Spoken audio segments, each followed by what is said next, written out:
पाऊस आणि भजी अगदी जुनं नातं. पाऊस पडायला सुरुवात झाली की आपल्याला आठवतो तो एक पदार्थ म्हणजे गरमागरम अशी भजी. नुसतं स्टॉल समोरून आपण जरी गेलो तरी त्या नुसतं सुगंधाने आपल्याला ती भजी खावीशी वाटतात. आज आपण अगदी स्टॉलवर ज्या पद्धतीने भजी तयार करतात त्याच पद्धतीने मी घरीसुद्धा तशीच भजी तयार करते. आणि मी आज माझ्या घरी ज्या पद्धतीने भजी तयार करते तीच पद्धत तुमच्यासोबत शेअर करणार आहे. इथे आपण सर्वात आधी गोल भजी तयार करणार आहोत आणि त्यानंतर इथे आपण मिरचीची भजीसुद्धा तयार करणार आहोत. गोल भजी अगदी जाळीदार आपण तयार करणार आहोत आणि रेसिपी तयार करत असताना तुम्हाला काही टिप्ससुद्धा सांगणार आहे. म्हणजे तुम्हीसुद्धा ह्या दोन्ही रेसिपी एकदा जरूर ट्राय करून बघा आणि तुम्हाला कशा वाटल्या ते सुद्धा मला कमेंट करून सांगायला विसरू नका. आणि रेसिपी आवडली तर चॅनललासुद्धा नक्की सबस्क्राईब करायला विसरू नका. तर इथे बघा, सर्वात आधी आपण एक खोलगट भांडं घेतलेलं आहे. त्यामध्ये इथे चणा डाळीचं पीठ म्हणजेच बेसन पीठ घेतलं. भजी तयार करत असताना ती जाळीदार आणि नरम होण्यासाठी सर्वात महत्त्वाची टीप म्हणजे बेसन पीठ बारीक असलं पाहिजे.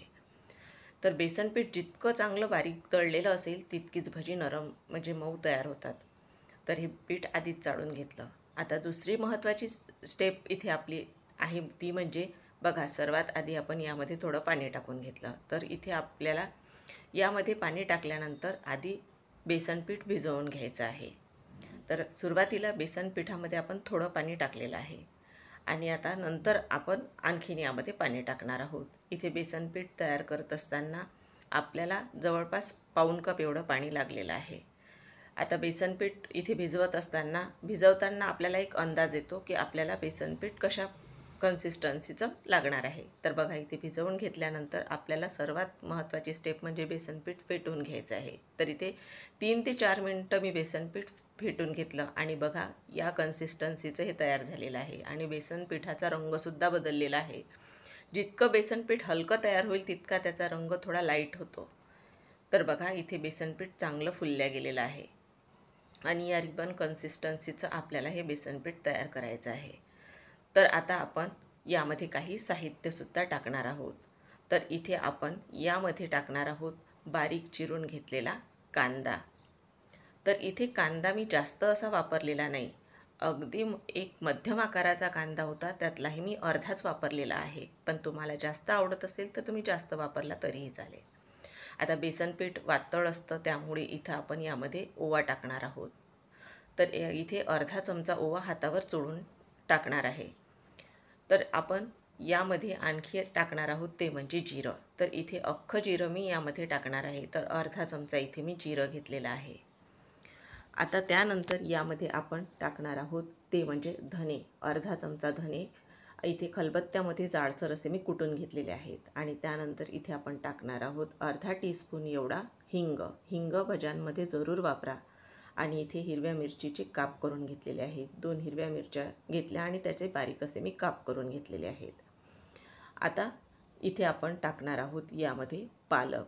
तर पालक इथे बघा, मी अगदी छोटी वाटी आणि नाश्त्याच्या चमच्याने म्हणाल तर 3 ते 4 चमचे एवढा पालक घेतलेला आहे. आणि त्यानंतर इथे अर्धा चमचा आपण आलं लसूण पेस्ट टाकणार आहोत. तर ही पेस्टसुद्धा जरूर टाका. आणि त्यानंतर इथे बारीक चिरून घेतलेली कोथिंबीर टाकली. पालक प्रमाणापेक्षा जास्त इथे वापरलेला नाही. त्यानंतर चवीनुसार मीठ टाकून घेतलं.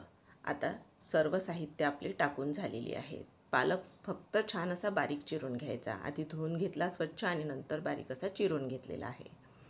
आता सर्व साहित्य आपलं टाकून झालेलं आहे. आता एकदा पूर्ण आपण सगळं मिक्स करून घेणार आहोत. तर बघा, इथे सोड्याचा अजिबातही मी वापर केलेला नाही.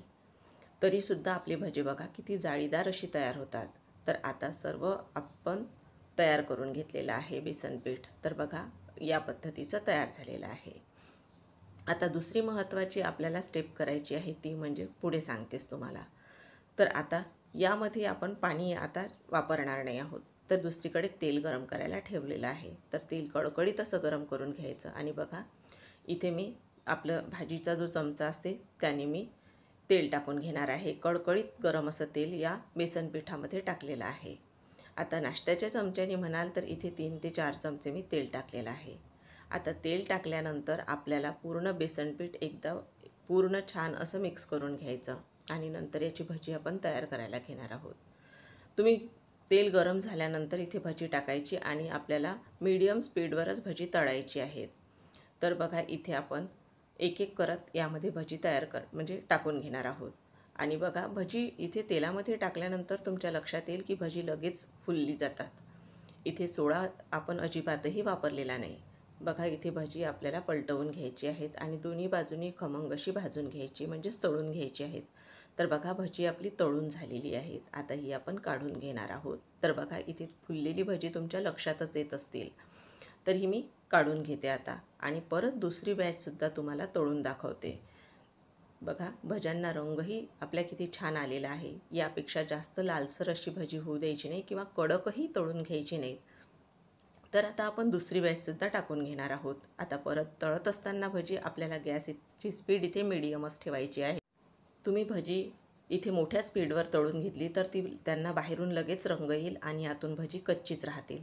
तर बघा आपली ही भजीसुद्धा तळून तयार झालेली आहेत आणि बघा किती फुलल्या गेलेली आहेत. आणि रंगही जास्त यापेक्षा डार्क आपल्याला याला येऊ द्यायचा नाही आहे. तर याच रंगावर ही भजी मी काढून घेणार आहे. आणि मिरच्या आपल्याला आता तळून घ्यायच्या आहेत. भजी म्हटलं आणि मिरच्या तर असं होणारच नाही. तर आता मिरच्या इथे तळून घेते. इथे मी मोठ्याच अशा मिरच्या घेतलेल्या आहेत कारण ह्या कमी तिखट असतात. यांना आधीच मी थोडा काप दिलेला आहे आणि आता ह्या आपल्याला अशा खमंग तळून घ्यायच्या आहेत आणि नंतर याला वरून थोडं मीठ लावायचं आहे. तर बघा आता ह्या मिरच्यासुद्धा आपल्या तळून झालेल्या आहेत. तर आता आपण भजीसुद्धा ताटात काढून घेणार आहोत. तर बघा इथे मी हिरवी चटणी आधीच तयार करून घेतलेली होती, त्याबरोबर सॉस आणि हिरव्या मिरच्या. तर बघा आपली ही टम्म फुललेली जाळीदार भजी तयार झालेली आहे. तुम्हीसुद्धा ही भजी नक्की करून बघा आणि तुम्हाला ही भज्यांची रेसिपी कशी वाटली ते सुद्धा मला कमेंट करून नक्की सांगा. मी घरी याच पद्धतीने भजी तयार करते. आता यातली एक तुम्हाला भजा तोडूनसुद्धा दाखवते की कसा तयार झालेला आहे. बघा आतपर्यंत याची जाळी तयार झालेली आहे. आपण जे बेसन पीठ फेटून घेतलेलं होतं आणि यावर जे गरम कडकडीत असं तेल टाकून घेतलं त्यामुळे ही भजी जाळीदार अशी तयार होतात. तर बघा तुम्हीसुद्धा ही अशीच भजी नक्की करून बघा. तर बघा आता आपण मिरचीची भजीसुद्धा तयार करायला घेणार आहोत. तर आता त्यासाठी आपण इथे 1 वाटी बेसन पीठ घेतलेलं आहे. हे बेसन पीठसुद्धा आपल्याला बारीकच लागणार आहे. तर बेसन पीठ आधीच मी चाळणीने चाळून घेतलेलं होतं. आता सर्वात आधी यामध्ये आपण अर्धा चमचा जिरं टाकणार आहोत. त्यानंतर इथे अर्धा टीस्पून एवढा हिंग टाकणार आहोत. तर आता आपण यामध्ये लाल तिखट टाकणार आहोत पाव चमचा एवढं. आता यानंतर इथे आपण ओवा टाकणार आहोत अर्धा चमचा. बऱ्याचदा स्टॉलवर भजी केली जातात त्यामध्ये जिरं ओवा टाकला जात नाही, पण मी घरी जेव्हा करते तेव्हा याच पद्धतीने करते. तर आता ओवा हातावर चोळून टाकला आणि बारीक चिरून घेतलेली कोथिंबीर थोडीफारच टाकायची, जास्त नाही टाकायची. आणि त्यानंतर चवीनुसार मीठ टाकून घेतलं. आता सर्व साहित्य आपले टाकून झालेले आहेत.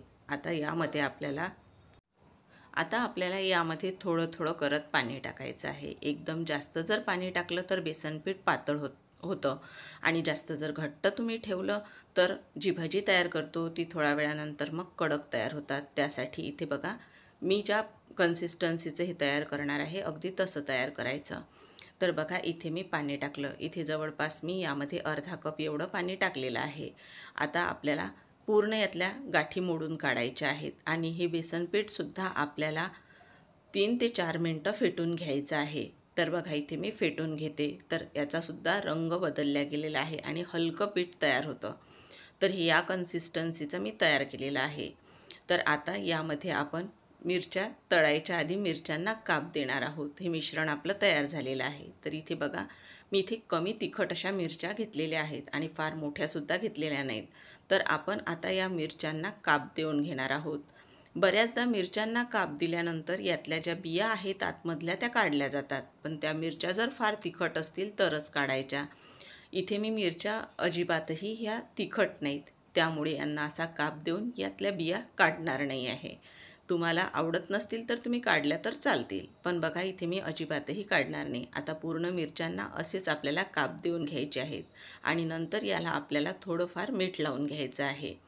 तर आता सर्वच मिरच्यांना असेच मी काप देऊन घेते. बऱ्याचदा यामध्ये सारणसुद्धा भरलं जातं, पण मी असं या पद्धतीनेच मिरचीची भजी तयार करते. तर बघा आता सर्व मिरच्या आपल्या ह्या काप देऊन झालेल्या आहेत आणि याला हलकंसं मीठसुद्धा मी सर्व मिरच्यांना आता लावून घेतलेलं आहे. आपल्याला फक्त अगदी थोडंसं मीठ असं बोटांवर घेऊन याच्या मध्यभागी असं आपल्याला लावून घ्यायचं आहे, म्हणजे भजी खाताना अधिकच रुचकर लागतात. तर आता सर्व मिरच्यांनाच मीठ मी लावून घेतलेलं आहे बघा इथे, आणि आपल्या ह्या मिरच्या भजी करण्यासाठी अगदी तयार आहेत. तर आता दुसरीकडे तेलसुद्धा आपण गरम करून घेतलेलं आहे. आता यामध्ये आपल्याला भजी टाकून घ्यायची आहेत. तर बघा मिश्रणामध्ये आपल्याला मिरची टाकल्यानंतर अशी उलटी करून घ्यायची आहे मिरची, म्हणजे मिश्रण खाली आपलं पूर्ण निघून जात नाही. आणि मी जे बघा तुम्ही कन्सिस्टन्सी बघू शकता, या पद्धतीची बेसन पिठाची केलेली आहे. भजी तयार करताना मिरचीची त्यावर जर बेसन पीठ जास्त असेल तर पाहिजे तशी ती भजी खायला रुचकर लागत नाहीत. तर बघा आलटून पालटून दोन्हीही बाजूनी आपल्याला ह्या मिरच्या तळून घ्यायच्या आहेत, म्हणजेच भजी तळून घ्यायची आहेत. आणि एकदा भज्यांना चांगला असा पाहिजे तसा रंग आल्यावर ही भजी आपल्याला काढून घ्यायची आहेत. इथे इथे मीडियम स्पीडवरच मी भजी तळून घेतलेली आहेत आणि बघा ही भजीसुद्धा आता आपली तळून झालेली आहेत. आता याच पद्धतीने मी राहिलेली जी भजी आहे ती तळून घेणार आहे. बघा इथे आपली मिरचीची भजी तळून तयार झालेली आहेत. तर बघा अगदी साध्या सोप्या पद्धतीने मी ही मिरचीची भजी तयार केलेली आहेत. तुम्हीसुद्धा या पावसाळ्यात नक्की या दोन्ही रेसिपी ट्राय करून बघा आणि मी सांगितलेल्या सर्व स्टेप लक्षात ठेवून तुम्हीसुद्धा अगदी कुरकुरीत स्पॉन्जी जाळीदार अशी भजी नक्की तयार करा. तुम्हाला या दोन्हीपैकी कुठली रेसिपी आवडली, कुठली रेसिपी नाही आवडली ते सुद्धा मला कमेंट करून सांगायला विसरू नका. चॅनलवर नवीन असाल आणि अजूनपर्यंत चॅनलला तुम्ही सबस्क्राईब केलं नसेल तर नक्की सबस्क्राईब करायला विसरू नका. आणि जाता जाता एक लाईक करायला मात्र विसरू नका. पुन्हा छानशा रेसिपीसोबत आपण नक्की भेटूया. तोपर्यंत धन्यवाद.